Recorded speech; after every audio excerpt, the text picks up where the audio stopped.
Hey, welcome back. Today we have a really fun discussion. We've got Zach from New to Torah, we've got Rob Skiba, and we've got Steve from Torah Family. And we're going to be discussing some topics about how we can have disagreements and still have unity and still have fellowship and still get along with each other without causing divisions and problems and calling people heretics and false prophets and all these different things that are going on. And so, there's so much confusion going on and so many just arguments and it's getting to the point where it's kind of crazy. Arguments about things that don't even make sense, things that nobody can prove, name calling and all kinds of different stuff and lots of hatred and lots of aggression and jealousy and all kinds of different things going on. And we just wanted to address some of these topics and get it out on the table and just talk about it and show how we can still be brothers, we can still fellowship, we can still associate with each other and disagree about some things. And it's really okay to disagree. And so, without any further ado, let's go ahead and just jump into it. And so the first question I have is, how can we have fellowship and unity if we disagree about a topic? Steve, I want to go ahead and send you first. Like you said, Lex, there's so many topics that it's been discouraging. And how can we have unity and disagree? And the thing is, I think when someone presents a scenario, presents their case, presents their defenses, and then someone doesn't agree with them, it's a natural tendency to want to keep presenting your view in a different light so that they will agree with you. I think it's a self-justification, a self-defense mechanism in all of us wanting to defend ourselves in that light. And the thing is, I know for myself that if I disagree with somebody, I can honestly say, I'm not saying you're wrong, I'm just saying I don't agree with you at this moment. It doesn't mean I'm not going to agree with you tomorrow or next week or next month or next year. I'm just not to that level where you're at this point in time of my studies, where I'm studying it. This is where I'm going. And so I think it's trying to understand that we don't have to convince people that we're right, they're wrong. I know that I've been wrong on multiple things throughout my life when I thought for sure I was right back then. Now that I've grown up more, I see where I was wrong. And I'm sure down the road I'll need to grow up on some other thing. So I think the element is, how do we agree to disagree on this stuff, is you don't have to prove someone that you're right. It's okay to disagree. And that's my thinking, is that we don't have to prove ourselves right to other people. We just need to learn to love them where they're at and pray that they'll love us where we're at. If I can give one quick example, I had someone come at me really harsh because of their defenses of wanting to believe in the Enoch calendar. And every time I look at it, I go, man, it's a great calendar. They have great points here, here, here. And then, but when I responded with, I'm sorry, I just don't see it, man, they kind of went off on me. And I had responded with, I'm sorry, I'm not saying you're wrong. I'm just saying I just don't see it right now the way you do. So if we can agree to disagree in that light, realizing that we don't have to convince people that we're right, I think that's a great thing if we can overcome that. And I think I'm going to have Zach go next, but Zach and Rob they're a great example of how two people can have a disagreement about a topic and still be brothers and still respect each other and still encourage each other in their ministry and support each other's ministry and all that kind of stuff. And so you guys are great example of how to have a disagreement about a topic and still come out and go out to dinner together, hang out, and have a good time and fellowship with each other. And so I want you guys to kind of talk about that. We have Zach go first, and then Rob follow up after that. Great. So, yeah, we had that event down in Texas, and we got together and had some, discussion, had a debate. It was very lively, very passionate, and it even continued on into dinner that night. We went over to a friend's house, and they hosted us for dinner and sat down, and but at the end, it was great because even though we highly disagree, we still see the value in so many other of the other things that we do believe in, we do agree on. And Rob has some amazing teachings, on many things that most pastors wouldn't touch with a 10-foot pole that I absolutely agree with, and that I have promoted on my channel and my social media websites. And so just because, we passionately disagree on this one topic, it doesn't mean that I can't see all of the great things that I can come together with him on and help him on and help promote these ideas and his studies that he spent so much time and research on. And so and that's just the way it is with Steve and other people out there that I've gotten to know through this movement. There's so many things. Everybody I link to on my website or whose teachings I promote, I can find at least one or two things where I disagree passionately with them on. But at the same time, so many other things that they have are so valuable. Why would I not promote those and share those so that we can learn together? And there's been times too where I have disagreed passionately on certain topics where later on I'm like, oh, this that makes sense, and I'll come around and I'll be like, yeah, that totally makes sense, and I need to change my perspective on something. And it's been the same way with other people to me. They've disagreed highly with me on certain topics, but they've come around to say, hey, you know what, I think you're right, you've presented it in a different light, or maybe they went out and studied it some more. And so it's just a matter of, okay, we disagree now, let's just let it be that, and it's okay, we can still be friends. But some people, and I think part of this is that everyone wants to be an armchair commentator behind a screen instead of talking to somebody on Facebook like they were standing in front of you. And so that's a big issue that people just need to be mature about. But I'll let Rob go ahead. All right. Yeah. Well, first of all, I just want to say, Lex, thanks for putting this together. I think this is awesome and it is definitely needed for something like this to take place. I agree with everything that both Steve and Zach has said so far. Somebody had recently pointed out something to me with regard to my show with Doug Hamp. We have a show together called Quest for Truth, which, interestingly enough, got started because we disagree. We agree on the core essentials of our faith, and that's the most important thing. And that being, Yeshua is the way, the truth, and the life, and no one comes to the Father except through him, and that it is a gift. It is by grace through faith, not of works. And everybody on this panel I know agrees with that. And I say, look, if we can agree on that, then you're my brother, you're my sister. Everything else is really irrelevant in terms of eternity. We've got to get the core essentials right. If we get that right, then let's talk about the rest of the stuff. Somebody was trying to point out something with regard to a recent debate that Doug Hamp and I had. They got very passionate, very heated, and went pretty viral pretty quickly. And somebody made the statement, they just put Amos 3:3 comes to mind when I look at this. And Amos 3:3 says, "Can two walk together except they be agreed?" Well, I agree with that question in terms of our core essentials. If we don't agree on the core essential, then we've got a problem. But all this other stuff that has no bearing on our salvation or eternal destiny, I think there's value in disagreement.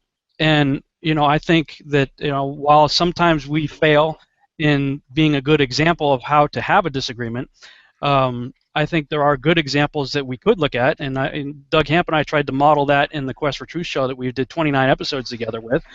In the debate that Zach and I had, I love Zach's material. When I was first coming into Torah, the guys that are on this screen right here with me were some of the go-to guys that I went to confirm some of the suspicions that I was having in my own study, to learn things I didn't know before, and as a result of that, I grew to love these guys before I even ever met them or ever talked to them. And I had a great deal of respect for what they were doing.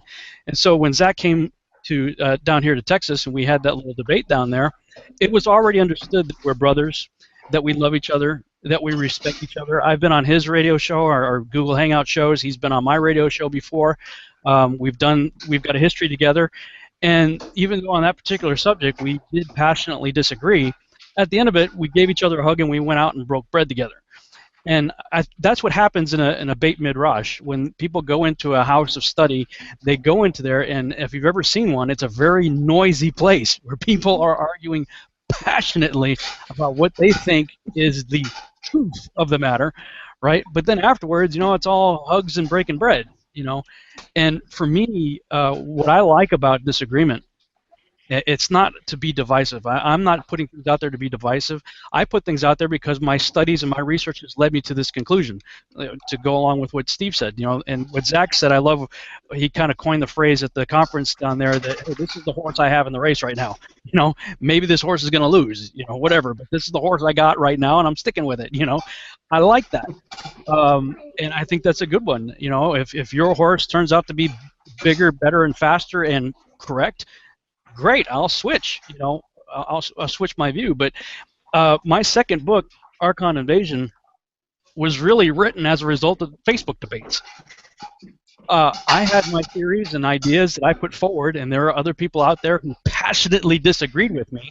And why I think it's good is because it gives me the opportunity to sharpen my skills. Why do I believe what I believe, and do I really have a strong case for what I believe? And the only way I'm going to know that I have a strong case is if you challenge me on it.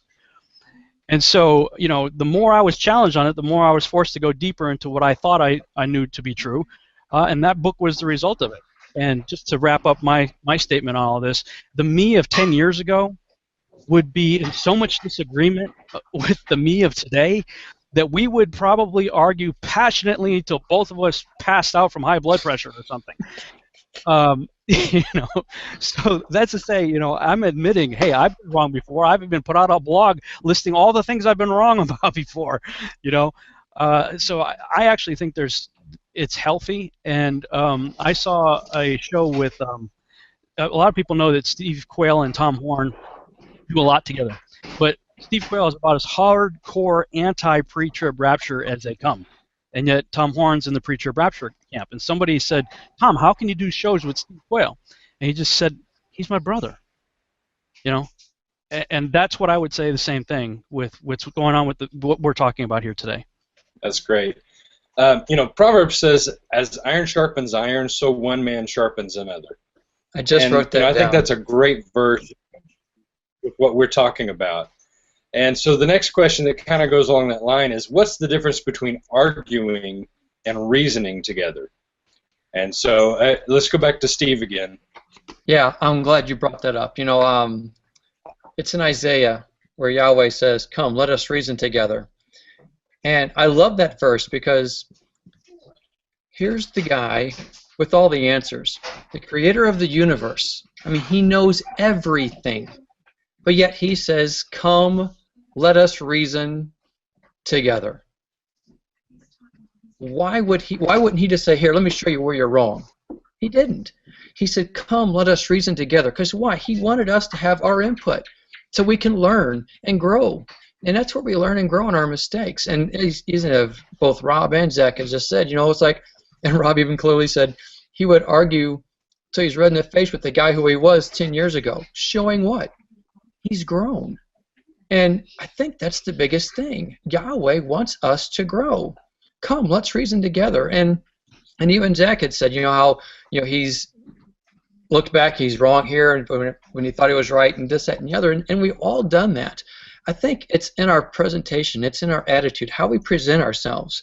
When we come forth thinking we have all the answers, well, when I was a youth pastor, I had all the answers. And now that I'm this 20 years down the road, 25 years now, I find I don't have any answers. It's like I'm just muddling my way through. And I think we all are. And that's okay because we're trying and we're pursuing. So to answer your question, what I can understand is let's reason together. We're all muddling. A saying that I have, and I've been saying it for a long time, I'm just one beggar showing another beggar where the bread is. That's all I am.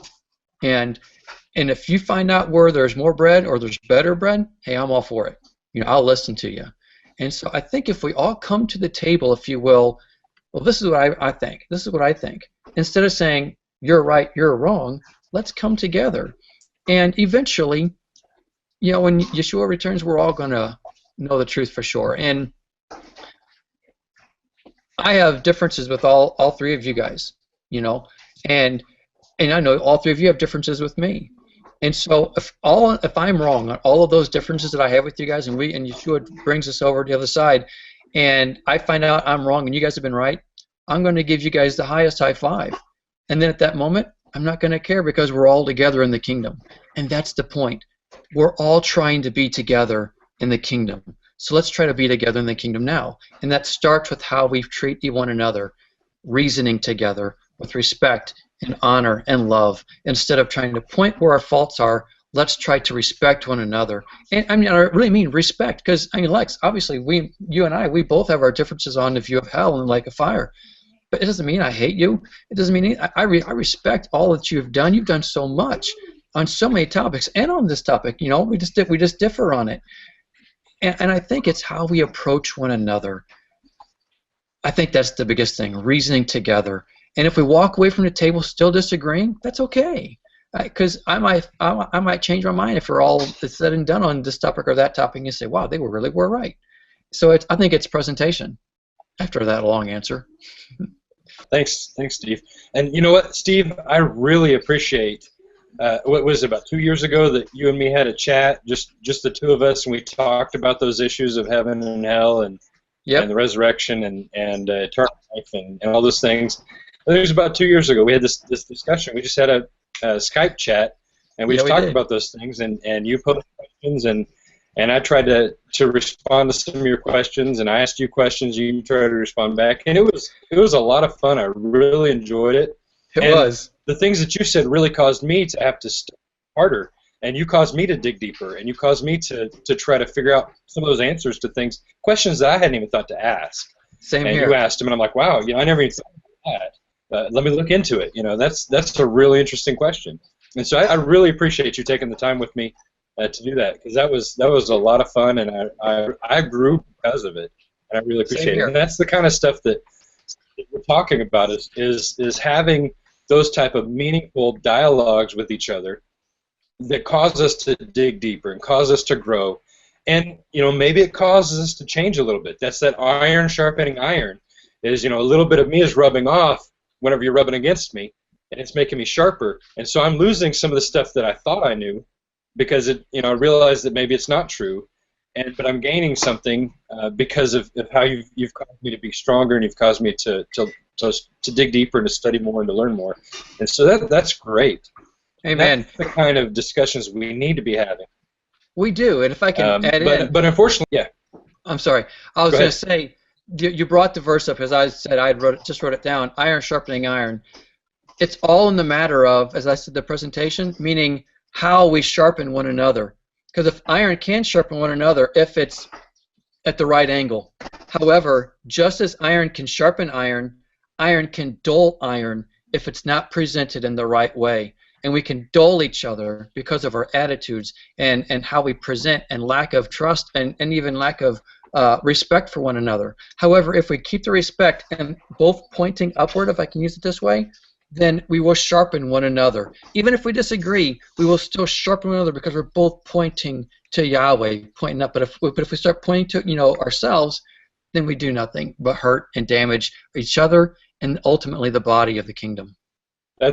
Thanks. That's a great analogy. I don't know if any of you guys, I'm sure you guys have all tried to sharpen a pocket knife or an axe head or something like that.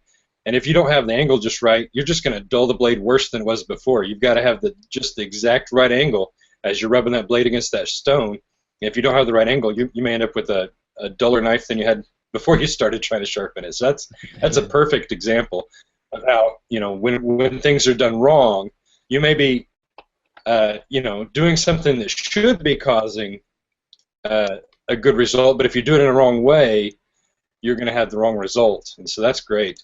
Let's do Rob this time. Zach went first last time, so we'll do Rob this time. So what do you think about like reasoning together versus arguing, and how can we do it better? Sure. I'm going to do a screen share here real quick. Just went up and just went to look up the definitions of the words for starters. And if you look up the word argument, I like the second definition here: a reason or set of reasons given with the aim of persuading others that an action or idea is right or wrong. I like that. As opposed to, or let me look at this one here though. An exchange or diverging of opposite views, typically a heated or angry one. Okay, there's the problem. A lot of times argument ends up with that first definition.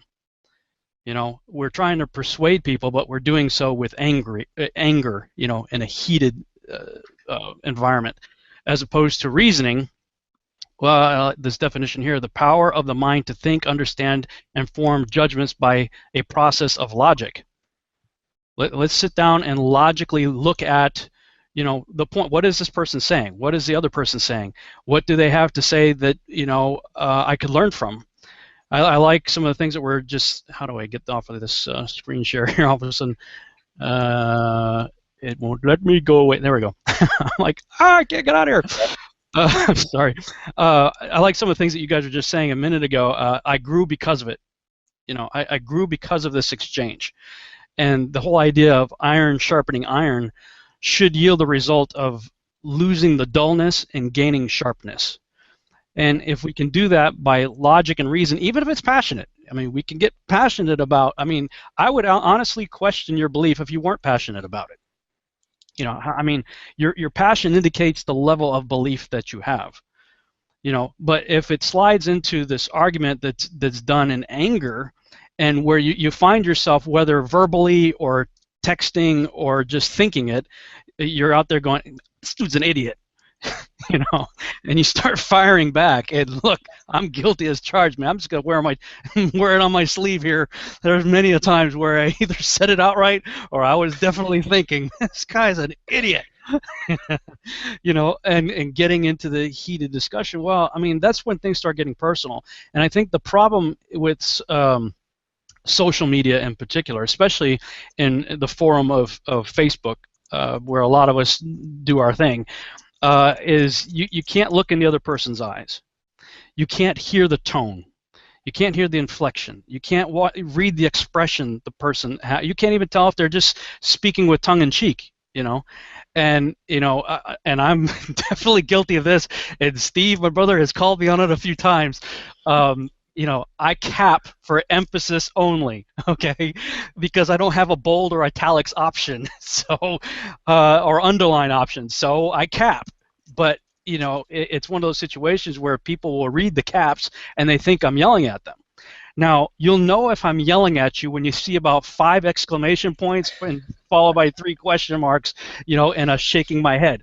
You know, that usually is a good indication that I think you're an idiot and I'm really mad at you for whatever you did, okay? But generally speaking, most of my responses will have caps in it simply because I'm trying to emphasize. But you can't see that. You can't see you can't see or hear the tone. You can't look in my eyes. You don't know, and vice versa. You know, we're reading what other people are writing, and they're capping, and they're doing whatever, and so I think we're losing a lot of the interpersonal contact where communication is a lot more effective, and I think that's where a big part of the problem is. And you know, everybody can be an armchair critic. And you know, when people are out there actually spending their day reading books and doing research, or out there doing tests and stuff like that, and then some armchair critic starts calling you names on Facebook or YouTube or whatever, it's offensive. You know, condemnation before investigation is the height of ignorance. And there's a whole lot of people, in my opinion, that perch themselves at the top of Mount Ignorance with a flagpole, and they start going crazy on you. And they know, you know, that they are hostile towards you because they're calling you heretic in names, all kinds of very bad names sometimes, and then they'll create entire blogs and websites exposing you. So, you know, I think if we could just get back to normal communication, a lot of that would go away. Thanks, Rob. Zach, what do you think? What are the differences between arguing and reasoning? How can we do it better? How can we be better at reasoning without turning it into an argument? I don't know. I'm not an expert at you know, finding out the details between those two words, or I just know that, you know, there's times where I have, you know, been in a heated discussion. I'll call somebody an idiot, but it's like I'm going into that hopefully letting them know that, you know, even though I call you an idiot, you can call me names too. It's okay. But I'm guilty of it, just like Rob said, you know. But especially the face-to-face stuff, I want to go into something like that knowing that if I call you names or you call me names, we're still going to be good. We're still going to go and be buds afterwards. It's like guys, get in a fist fight. Once they, had it out, they go out for a beer afterwards, But they were throwing blows at each other. But it's just what the guy thing to do, and I don't know. It's just I don't know the details behind all that or what I'm supposed to look for, but I try to be diplomatic when I try to engage somebody over a certain topic that I don't agree with, even if it's heated diplomacy. I still try to be diplomatic with it all. But there was just an example I was thinking of. Now I lost it. I don't know what it was anymore. But anyway, there's been a lot of debates online where you see this going on, and I just, Sukkot's a prime example where you go into a place and I've told people when they sign up for my Sukkot, hey, listen, come here and understand that there's going to be lots of people and there's going to be lots of campfire discussions and we're not going to agree on everything, but, we need to learn to respect one another and walk away, at least understanding, okay, I think your idea is nuts, but I see why and I understand why and I want to understand why you think that way. And even though I still think you're nuts, I know why you think that way, and you've sold me on why you think that way, and I can live with that. At the very least, I should walk away, or before I walk away, get into that discussion to understand why Steve believes a certain way on something. Steve, just give me your argument so that I understand. I may not agree with it, but just sell me, so that I know. And if that's the way it is, then that's the way it is.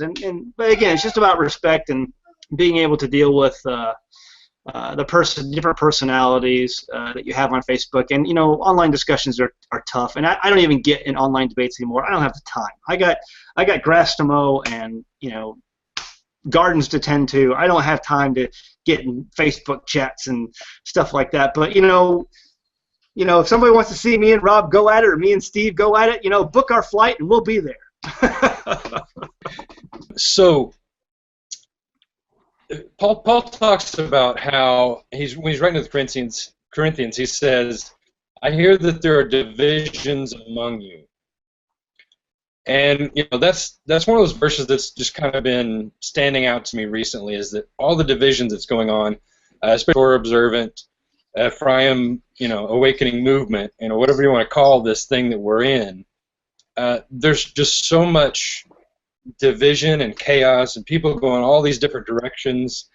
And how can we pull this together and make some kind of a unity out of it and not have so much chaos?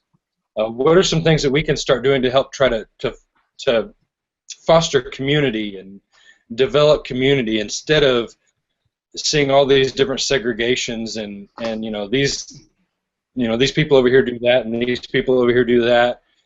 How can we bring everybody together and be a community of faith and not be so split up and chaotic? Do you guys have any advice or suggestions on how that could maybe take place? My thing is, there's a lot of people out there trying to get unity right now, and even there's leadership councils being formed, a number of them, throughout the movement, trying to bring people together and get everyone on the same page. And I'm really cautious about all that. And there's even a Congress, Hebrew Israelite Ephraimite Congress or something that's being put together. And they're getting leadership and they're trying to put people under authority. I'm very cautious about any of that, because what I believe, and you all may disagree, is that we're not going to find the unity until Messiah comes back. So in the meantime, we need to push the idea that we're talking about here, and that's saying, okay, if you're a sliverist and you're a conjunctionist or you're an Enoch calendar or you're whatever, let's just live and let live. You do what you got to do, because really what I believe is our Father is looking at his kids in the springtime, and even though they're all different on different dates, he's saying, my kids are trying to obey me. And in the fall, he's looking at the same thing. He's saying, look at my kids, they're trying to obey me.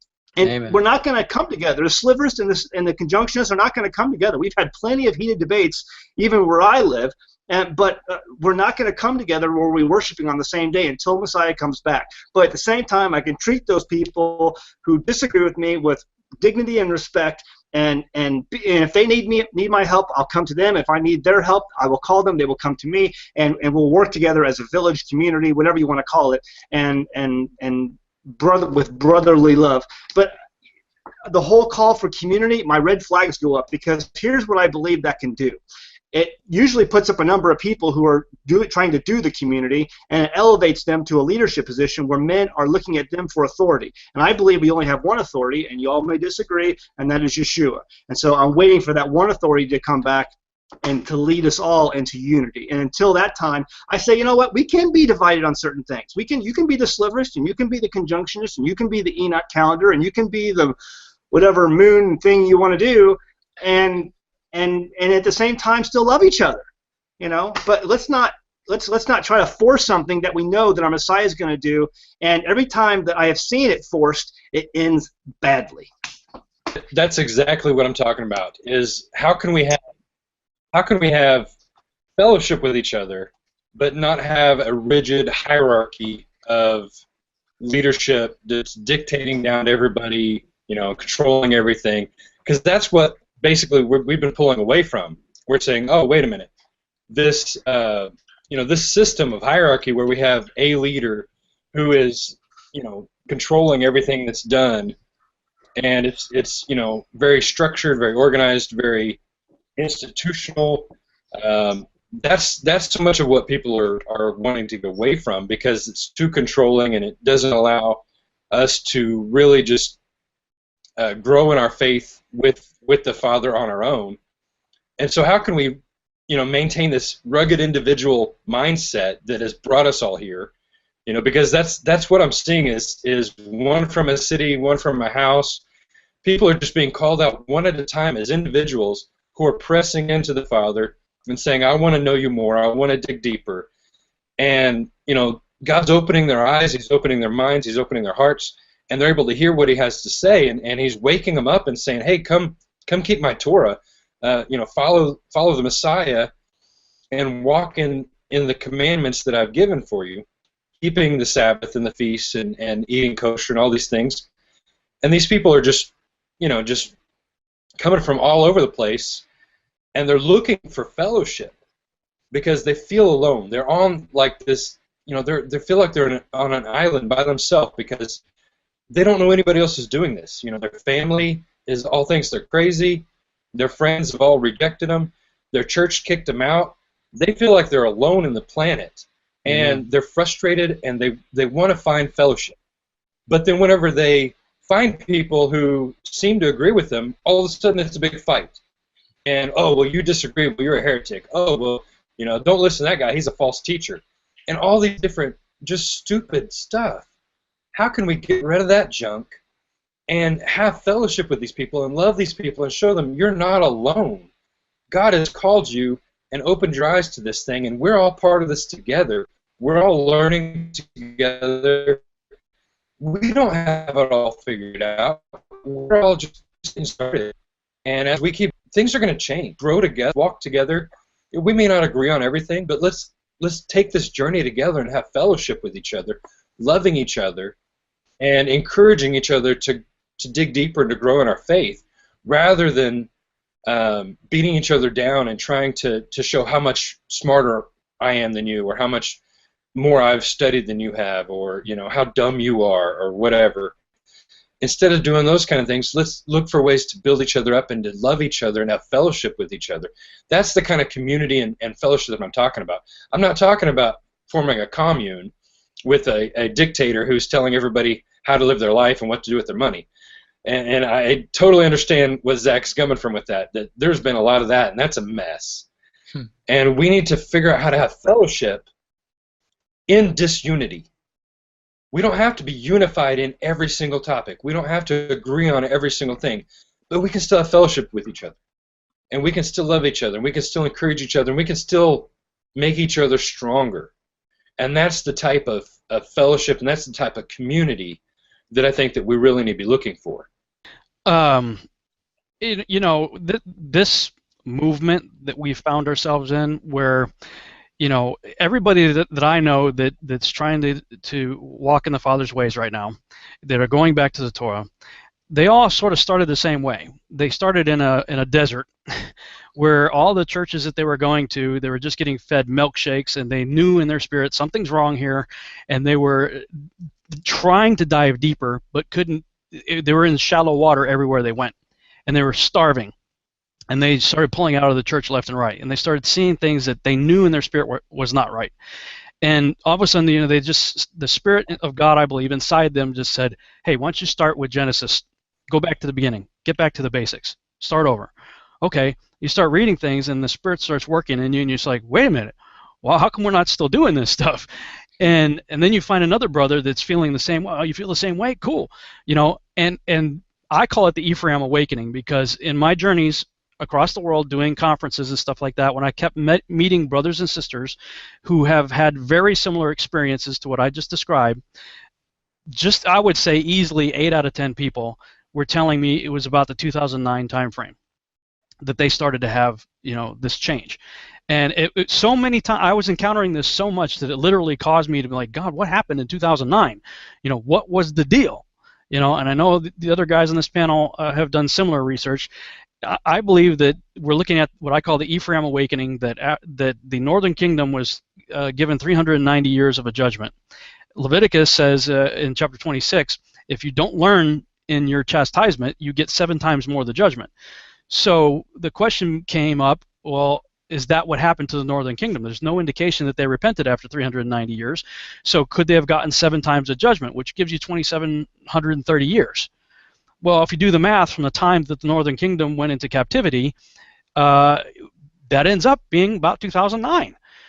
So here we have been out of God's will, out of his ways for 2,730 years. 10 tribes, 10 families.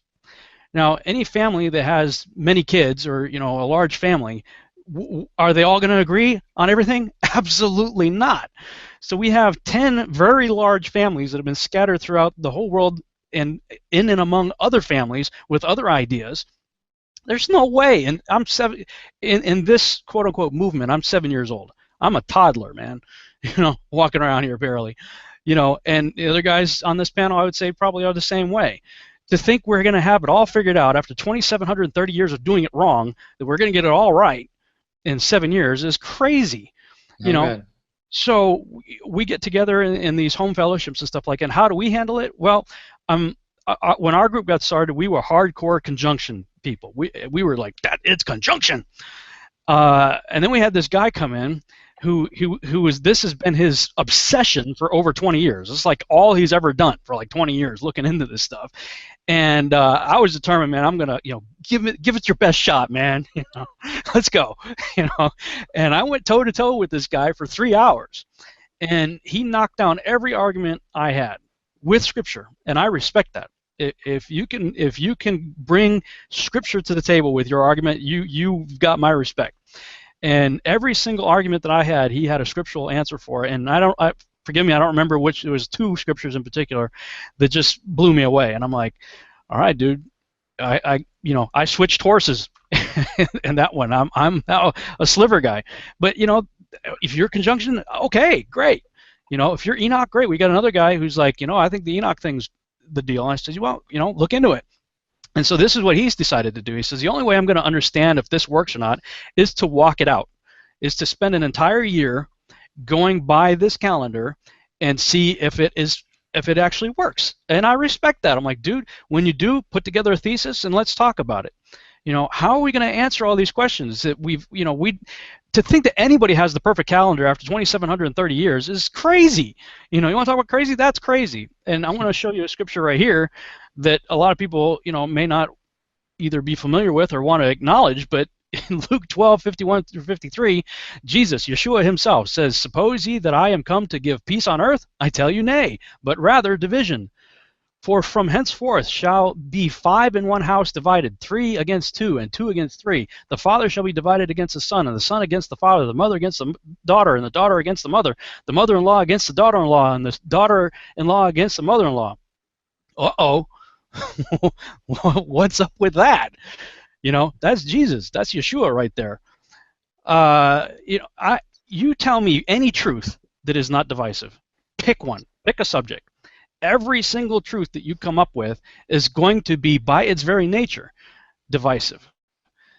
So, but it doesn't have to cause disunity. That's what we're talking about here, is we can reason together instead of arguing. And like Zach said earlier, it's like, okay, let me understand why you believe what you believe. This doesn't have to be, look, do we agree Yeshua is the way, the truth, and life, and we don't get there by works? Great. You're my brother, you're my sister. Let's talk this other stuff out. So, people, it drives me crazy whenever you post something on Facebook or whatever, and they're like, oh, you're just being divisive. What truth is not divisive? Mm-hmm.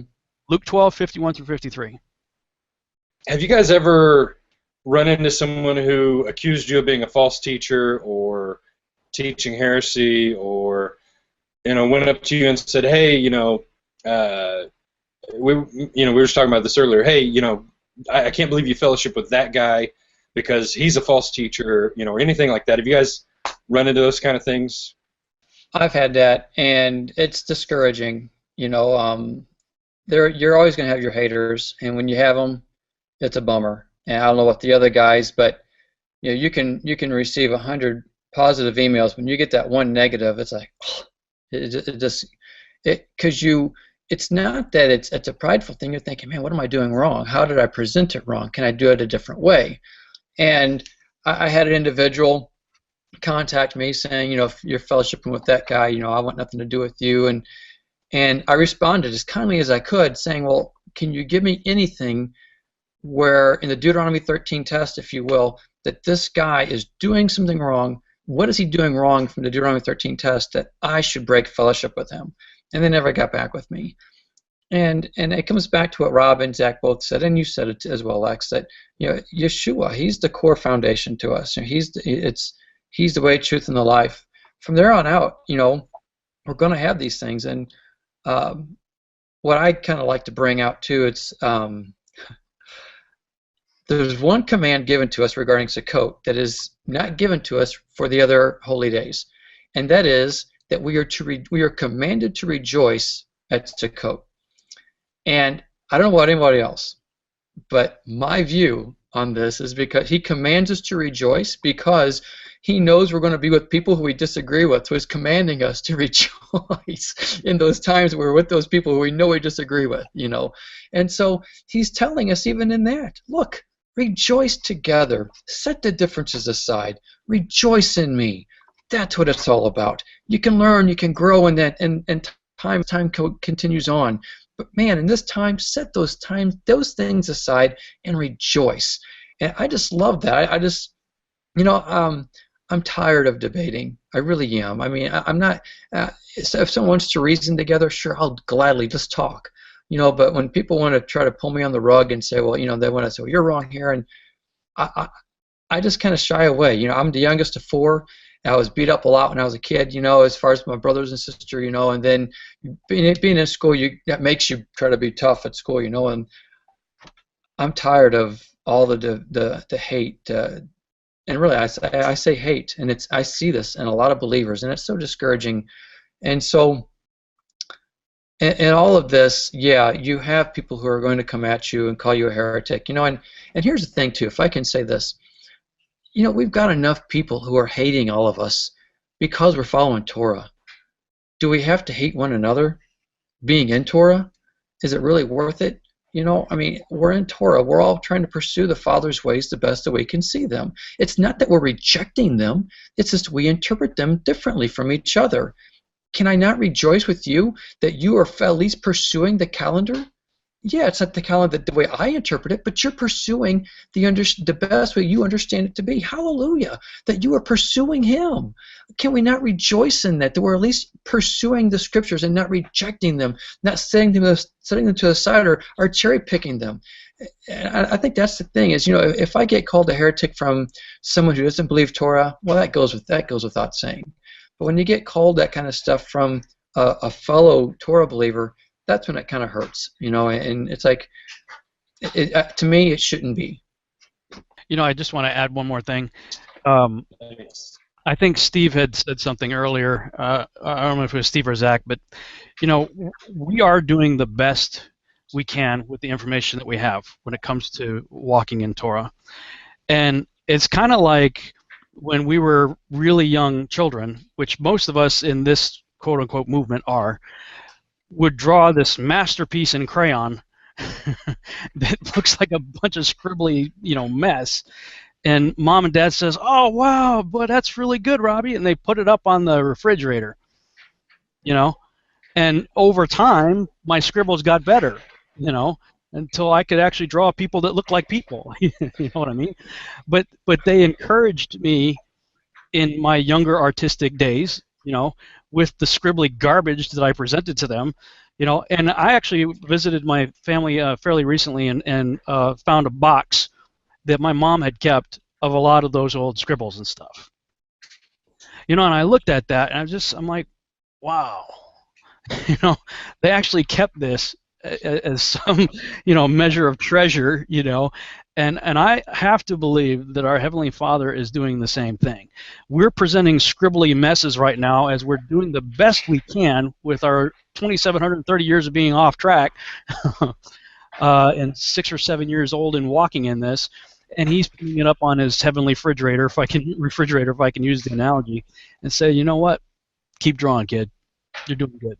Yeah, I don't know. I don't have much to add to that. That's basically perfect. That's what I think too. I mean, it's just he's looking at his kids and saying, "Well done." I get the hate mail. I get the nasty comments, and both from people who are in Torah and not in Torah. And I don't know. Maybe it's just my infantry background, but I just hit the delete key and go on. But I don't care. I got too many other things to worry about. I just keep doing what I'm doing, It's like I'm going to go out there, I'm going to record my videos, I'm going to share what I'm studying, and if you like it, great. If you don't, great. I'm not going to lose sleep over it. I'm going to sleep good tonight, I promise. That inspires me, Zach. It really does. I think sometimes people... Because I'm actually wired to, okay, you punch me, I'm probably going to hit you back and then say, I should have turned the other cheek first. But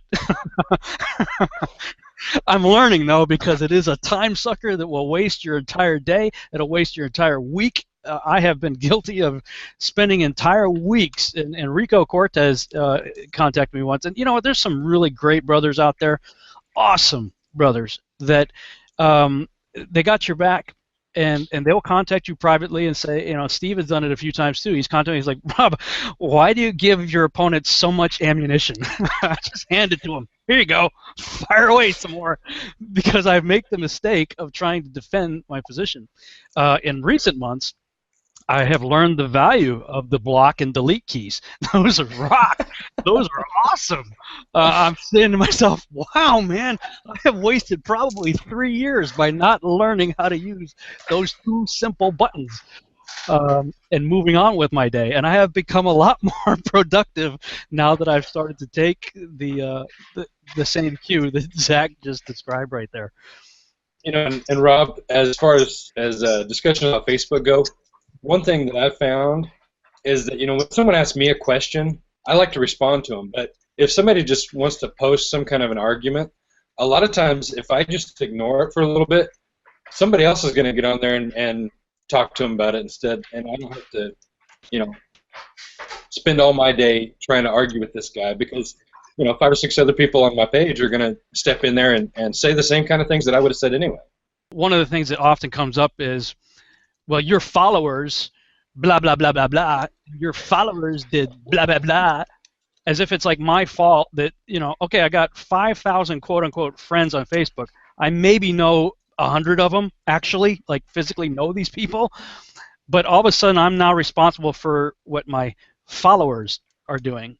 I say, look, these people are on my page because they like whatever some people have no life at all, and they spend their entire life coming to watch my videos that they know before they even watch them that they're going to disagree with, just so they can hit the thumbs down button and then be an armchair critic about it. Cricket, it's about right too. But I mean, people need to understand, look, I'm not trying to be a leader out here in recruiting followers. If somebody defends something that I say, that's their opinion. If you've got a problem with what they say, take it up with them. But I don't have time to be a babysitter or a police officer of social media. you know. And I know, like these other guys, you post something and then you're off to the next project, or you're being a family man, you know, you've got responsibilities at home, or you're out mowing the yard or doing whatever. So just because you don't respond immediately to what somebody says, it doesn't mean you won. It doesn't mean you agree or disagree. It means you got busy. And if somebody else steps in and starts defending you while you're gone, well, that's their point of view. That's their opinion. I think that this whole your followers thing, it's just uncalled for. Not that long ago, well, it's actually a couple years ago when I first saw it, but I see it posted every so often on Facebook again, and it's this cartoon where the wife is yelling to the husband, "Come to bed, it's time for bed, it's getting late," and he's at the computer furiously pounding away on his keyboard. He's like, "I can't, there's somebody wrong on the internet." So he's back. So he's constantly trying to correct everyone he finds that he disagrees with, and it's just I have to remind myself of that because I get caught up in stuff too, and I'm like, back away, I don't care. Back away, I don't care. You know, I think so many times people expect us to have all knowledge and understand all the mysteries. And, you know, Paul talks about that in 1 Corinthians 13. He says, even if I have all knowledge and I understand all mysteries, if I don't have love, then it means nothing. So even if we do have all knowledge, which none of us do, and even if we did understand all mysteries, which none of us do, if we're not treating each other with love, with respect, with kindness, what's it matter anyway? Who cares Amen. what you know? Amen. You know, on that light, Lex, you brought up the point about how there's Paul references in 1 Corinthians, I think it is, where it says, you know, there's divisions among you. And it's the verse after that that gets me, and I just looked it up, and cause this is something I've always thought. And it says, talking about there being differences. Verse 19 says, and no doubt there have to be differences among you to show which of you have God's approval. So what's it all come down to? It's like we feel, if whenever we're defending ourselves, it's because we want to say we are the ones who have God's approval. We're the ones who are interpreting it correctly. And just like, you know, the other guys have just said, you know, and you just said, none of us are right.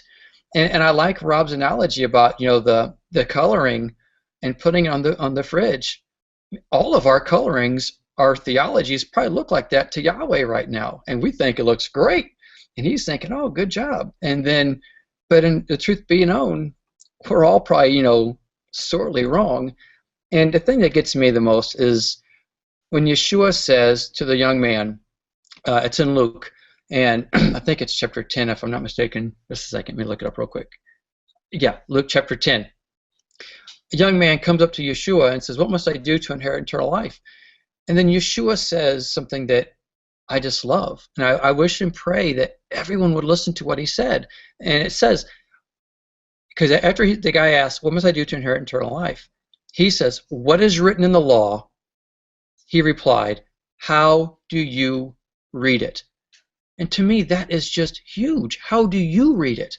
Not, well, let me show you how I read it, or how do they read it? It's meaning what? There's multiple ways to read the scriptures. How do you read it, brother? He didn't try to just, you know, correct him from the get-go, letting us know there are multiple ways to read the scriptures. Yes, there is one correct way. I agree. But not all of us know that correct way, only him. And so, and even then, Yeshua was willing to listen to his view, how he read it. I thought, how cool is that? So there's going to be differences. We need to come together despite the differences. And that's what unity is, I think, more than anything, is, you know, coming together despite our differences, not having to agree on everything. And I wish that the body would understand that. We need one another more than ever. If there's ever a day and age that we need one another, it's now. And look at the world around us. Even if you don't believe we're in the end times, and that's fine, the world is going chaotically crazy right now. And this is a day and age that we need one another. We need to pray for one another.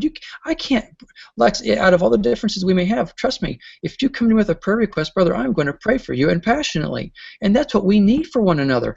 And Zach, same way, and all of us. We need one another. If there's ever, and what, sorry, I'm starting to preach.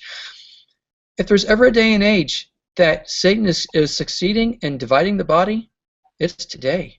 It's today. And why? because he knows there's power in unity. And and I'm telling you, folks, he's doing a great job of dividing us. And it's sad to say we're falling prey to his tactics when we should not be. Because Paul even says, hey, we're not ignorant of his devices.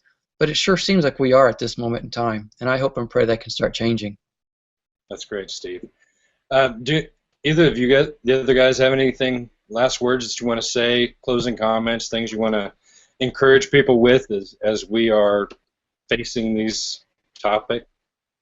I guess my closing comments would be, I get all these emails from all kinds of people with different topics saying that someone in my fellowship is bringing this up and we disagree, and how is he wrong, or how should I argue with him, or I hate those emails because I don't. Not only do I don't have time, but it's just I know where this is going, and my answer is always the hard answer. It's like you got to learn to just let him agree and you disagree, and sometimes that means you're not going to be able to fellowship anymore. It's just the same way we've had so many people move into our area right here, who are Hebrew, Ephraim Awakening, whatever you want to call it, Torah observant, and we've disagreed on so many things like calendar. How are we going to keep the feast days together? Because you think one way, I think another.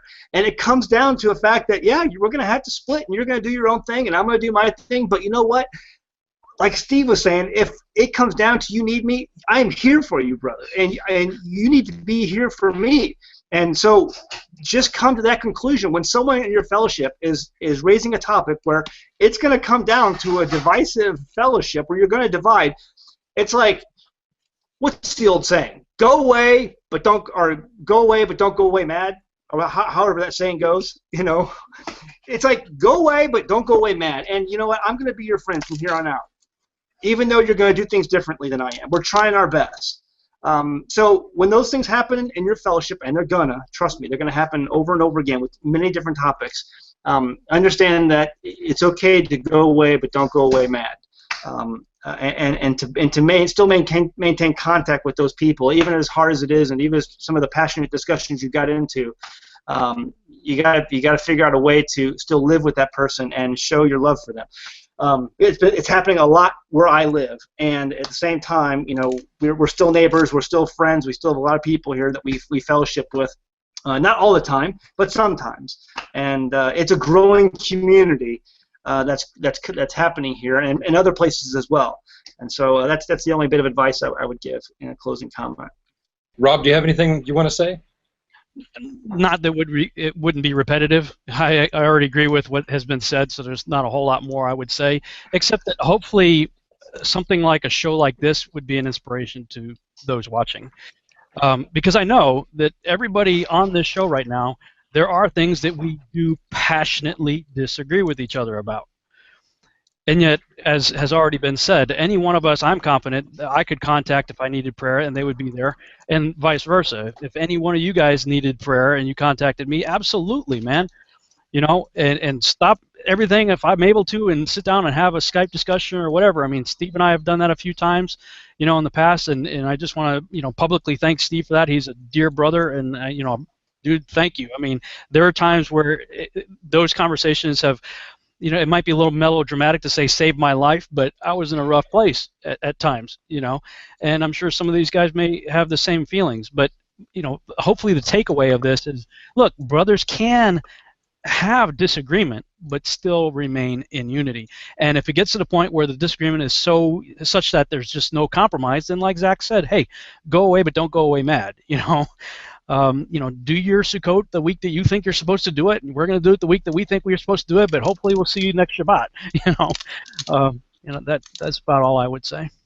I just, like Rob said, I hope and pray people will watch this and we all learn together. We need one another. It's time for division to be over, the useless division. Hey guys, I really appreciate all of you guys, and I just want you to know that I really respect you guys, and I value the things that you guys are doing with your ministries. I think you guys are doing some amazing stuff, and I really appreciate all that you guys are doing. And I want to encourage everybody who's watching this video to go to their channel page, watch their videos, like them on Facebook, Send them messages, ask them questions. You know, that's what they're here for. That's what they want to do. And you know, I just want you to know that I really value you guys, and I appreciate you guys taking your time to do this video with me. And I think this is a great video. I think it's a great topic. A lot of people really need to hear, and so I really appreciate it. Thanks, guys. Thank you, Lex. Yeah, thanks, Lex. Thanks for watching this video. Post your questions and comments below. If you like this video, give it a thumbs up. And if you want to see more videos like this, please subscribe to my channel. See you next time.